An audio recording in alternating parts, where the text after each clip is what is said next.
Shutter തുറന്നതിലെ വീഴ്ച നഷ്ടപരിഹാരം നൽകണമെന്ന് അഡ്വക്കേറ്റ് ഷാജി കോടങ്ങട്ടത്ത്.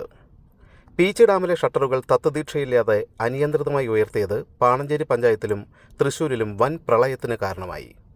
നാട്ടുകാരുടെയും കർഷകരുടെയും നഷ്ടങ്ങൾക്ക് സർക്കാർ നഷ്ടപരിഹാരം നൽകണമെന്നാവശ്യപ്പെട്ട് മുഖ്യമന്ത്രിക്ക് നിവേദനം നൽകി. KPCC സെക്രട്ടറിയും പൊതുപ്രവർത്തകനുമായ അഡ്വക്കേറ്റ് ഷാജി കോടങ്ങട്ടത്താണ് പരാതി നൽകിയത്.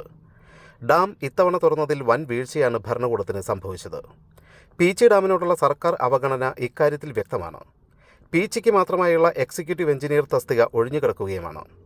26-ാം തീയതി 77.54 മീറ്ററായിരുന്നു പീച്ചി ഡാമിലെ ജലനിരപ്പ്. കഴിഞ്ഞ മാസം നിശ്ചയിച്ച റൂൾ കർവ് 77.10 മീറ്ററാണ്. ഓഗസ്റ്റ് 1-ന് 77.10 മീറ്ററാക്കി ജലനിരപ്പ് നിലനിർത്തേണ്ടതായിരുന്നു. ഇതിൻ്റെ ഭാഗമായി 27-ന് രാവിലെ റിവർ സ്ലൂയിസ് വഴിയാണ് വെള്ളം തുറന്നുവിട്ടത്. എന്നാൽ ജലനിരപ്പ് കുറയുന്നതിന് പകരം 27-ന് 77.66 മീറ്ററും 28-ന് 77.82 മീറ്ററുമായി ജലനിരപ്പ് ഉയർന്നു. 29-ന് 78.18 മീറ്ററിലെത്തിയിട്ടും ഉച്ചകഴിഞ്ഞ് 3-നാണ് ഷട്ടറിലൂടെ വെള്ളം തുറന്നുവിടാൻ തയ്യാറായത്. അതേ ദിവസം തന്നെ വൈകിട്ട് 4 മുതൽ രാത്രി മുഴുവൻ നീണ്ടു നിൽക്കുന്ന മഴ 232 മില്ലിമീറ്റർ മഴ പെയ്തതോടെ കാര്യങ്ങൾ കൈവിട്ടുപോയി. റിവർ സ്ലൂയിസ് വഴി വെള്ളം വിട്ടിട്ടും ജലനിരപ്പ് കാര്യമായി ഉയർന്നപ്പോൾ ഷട്ടർ തുറന്ന് വെള്ളം വിടുന്നതിന് പകരം ഷട്ടർ തുറക്കുന്നതിന് 1.5 ദിവസം കൂടി കാത്തുനിന്നതാണ് 72 ഇഞ്ച് വരെ മണിക്കൂറുകൾക്കുള്ളിൽ ഷട്ടർ തുറക്കേണ്ടി വരാൻ കാരണം. 10 മണിക്കൂറിനുള്ളിൽ രാത്രിയിൽ 72 ഇഞ്ച് ഷട്ടർ ഉയർത്തിയത് കാര്യമായ മുന്നറിയിപ്പില്ലാതെയാണ്. 12 ഇഞ്ച് വരെ ഡാമിൽ വെള്ളം തുറന്നുവിട്ടാലും മണലിപ്പുഴ കടന്നുപോകുന്ന പ്രദേശങ്ങളിൽ കാര്യമായ പ്രതികൂല അവസ്ഥ ഉണ്ടാവാറില്ല. 3 ഇഞ്ച് ഡാം തുറക്കുമെന്ന മുന്നറിയിപ്പ് മാത്രമാണ് നേരത്തെ നൽകിയിരുന്നത്. ഇതുകൊണ്ട് തന്നെ ഡാം തുറക്കുന്നത് കൊണ്ട് കാര്യമായ നാശനഷ്ടങ്ങൾ സമീപവാസികൾ പ്രതീക്ഷിച്ചില്ല. പീച്ചി റിസർവോയറിൻ്റെ വൃഷ്ടിപ്രദേശങ്ങളിൽ ഉൾപ്പെടെ തൃശൂർ ജില്ലയിൽ ശക്തമായ മഴയ്ക്ക് സാധ്യതയുണ്ട് എന്ന് കേന്ദ്ര കാലാവസ്ഥാ വകുപ്പിൻ്റെ മുന്നറിയിപ്പ് നിലനിൽക്കെ അധിക ജലം ഷട്ടറുകൾ വഴി പുഴയിലേക്ക് നിയന്ത്രിതമായ തോതിൽ ഒഴുക്കിക്കളയേണ്ടതിന് പകരം സ്ലൂയിസ് വാൽവ് വഴി 0.5 ഘനമില്യൺ മീറ്റർ ജലം പുറത്തേക്ക് വിട്ട് വൈദ്യുതി ഉൽപ്പാദിപ്പിക്കാനുള്ള ശ്രമമാണ് ബന്ധപ്പെട്ട അധികാരികൾ നടത്തിയത്. 2018-ൽ സമാനമായ സാഹചര്യമുണ്ടാവുകയും 100 കണക്കിന് കുടുംബങ്ങളെ മാറ്റിപ്പാർപ്പിക്കുകയും പല പ്രദേശങ്ങളും ദിവസങ്ങളോളം വൈദ്യുതിയും കുടിവെള്ളവും മുടങ്ങി ഒറ്റപ്പെട്ടു പോവുകയും കൃഷിയിടങ്ങളും വീടുകളും നശിക്കുകയും വളർത്തുമൃഗങ്ങൾക്ക് ജീവഭായം സംഭവിക്കുകയും ചെയ്ത അനുഭവം ഉണ്ടായിരിക്കെ തന്നെ ഇത്രയും ഗുരുതരമായ കൃത്യവിലോപം നടത്തുവാൻ ഉദ്യോഗസ്ഥർക്കെതിരെ നടപടി സ്വീകരിക്കണം. 100 കണക്കിന് കർഷകരുടെ വിളകളാണ് നശിച്ചത്. അർഹമായ നഷ്ടപരിഹാരം നൽകുന്നതിന് നടപടിയെടുക്കണമെന്നും അഡ്വക്കേറ്റ് ഷാജി കോടങ്ങട്ടത്ത് ആവശ്യപ്പെട്ടു. കഴിഞ്ഞ 30-ാം തീയതി യാതൊരു മുന്നറിയിപ്പും കൂടാതെ പീച്ചി ഡാമിൻ്റെ ഷട്ടറുകൾ 72 ഇഞ്ചായി ഉയർത്തുകയാണ് ഉണ്ടായത്. സത്യം പറഞ്ഞു കഴിഞ്ഞാൽ 27-ാം തീയതി പീച്ചി ഡാമിൽ ബ്ലൂ അലർട്ട് പ്രഖ്യാപിച്ചു. 27-ാം തീയതി പീച്ചി ഡാമിൽ 77.78 മീറ്റർ വെള്ളമുണ്ടായിരുന്നു. റൂൾ കർവ് പ്രകാരം ആഗസ്റ്റ് 1-ാം തീയതി വേണ്ടത് 77.10 അപ്പോൾ റൂൾ കർവ് തിയറിയുടെ അടിസ്ഥാനത്തിലാണെങ്കിൽ ജൂലൈ 27-ാം തീയതി വെള്ളം കൂടുതലാണ്. ആ 27-ാം തീയതി വെള്ളം തുറന്നു വിട്ട് ഒരു 30 ഇഞ്ചെങ്കിലും ഷട്ടർ ഉയർത്തി കഴിഞ്ഞാൽ കുറേ വെള്ളം പോയേനെ.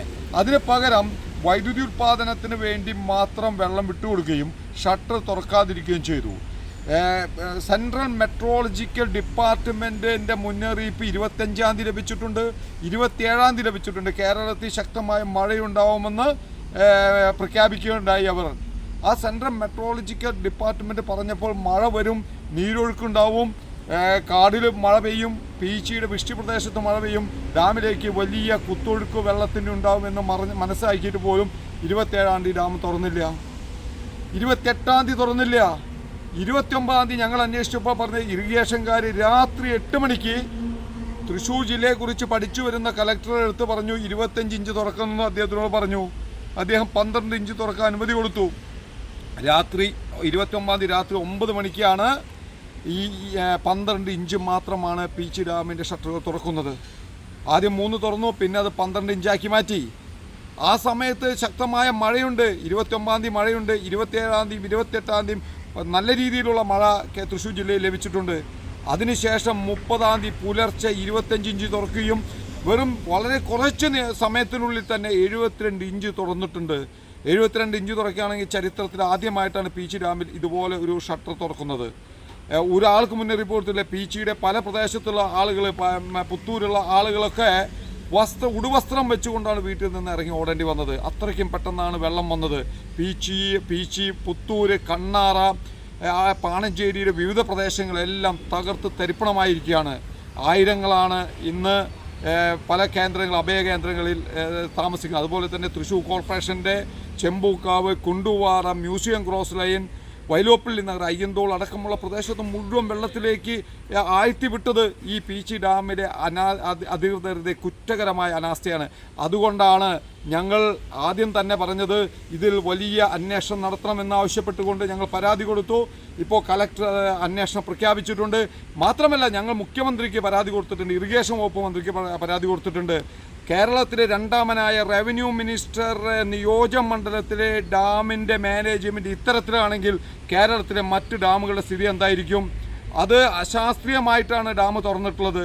ഇതിൽ കുറ്റക്കാർക്കെതിരെ നടപടിയെടുക്കണം. ഈ ദുരിതം അനുഭവിക്കുന്നവർക്ക്, ജാതി നഷ്ടപ്പെട്ട കർഷകർക്ക്, അതുപോലെ തന്നെ വാഴകൾ നഷ്ടപ്പെട്ട കർഷകർക്ക്, ആ കർഷകർക്കും സാധാരണക്കാർക്കും, വീട് നഷ്ടപ്പെട്ടവർക്കും, വീടുപകരണങ്ങൾ നഷ്ടപ്പെട്ടവർക്കും ഈ മണ്ഡലത്തിൻ്റെ MLA-യും കേരളത്തിലെ റവന്യൂ മിനിസ്റ്ററുമായ കെ രാജൻ ഇടപെട്ടുകൊണ്ട് നല്ല രീതിയിൽ നഷ്ടപരിഹാരം അടിയന്തരമായി കൊടുക്കണം.